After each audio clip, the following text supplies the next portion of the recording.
बिस्मिल्लाहिर्रहमानिर्रहीम, अस्सलाम वालेकुम। हम आजकल डिस्कस कर रहे हैं 6 मॉर्निंग हैबिट्स ऑफ सक्सेस, यानी कि 6 वो आदात जिसको अगर आप ज़िंदगी में ले आएँ, मॉर्निंग की आदात जो सुबह जल्दी उठ के आप ये करें तो आपकी ज़िंदगी ज़बरदस्त हो जाएगी। और आज हम उसमें चौथी हैबिट डिस्कस करेंगे और चौथी हैबिट है एक्सरसाइज।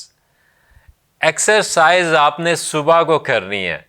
कई लोग कहते हैं कि नहीं, इसके लिए मुझे जिम जाना पड़ेगा, ये करना पड़ेगा, वो करना पड़ेगा। तो बेशक आप जाएं, दिन के किसी भी हिस्से में जाएं, मगर सुबह के वक्त आपने ज़रूर एक्सरसाइज करनी है।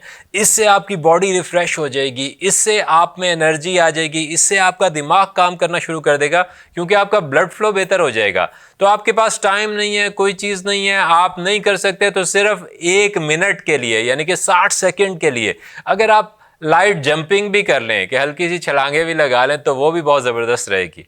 मगर जो रिकमेंडेड है वो मेरी जो रिकमेंडेशन है वो है कि आप योगा से स्टार्ट करें, क्योंकि योगा एक ऐसी एक्सरसाइज है जिसमें आपको पसीना भी नहीं आता और आपकी अच्छी रिफ़्रेशमेंट हो जाती है, आपकी बॉडी रिफ़्रेश हो जाती है।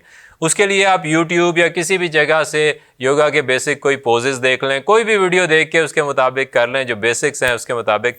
तो योगा स्टार्ट कीजिए, रोज़ाना सुबह को एक्सरसाइज करना शुरू कीजिए। ये बहुत इंपॉर्टेंट मॉर्निंग हैबिट है जिससे आपके रिजल्ट्स बेहतर होना शुरू हो जाएंगे। आपका बहुत बहुत शुक्रिया।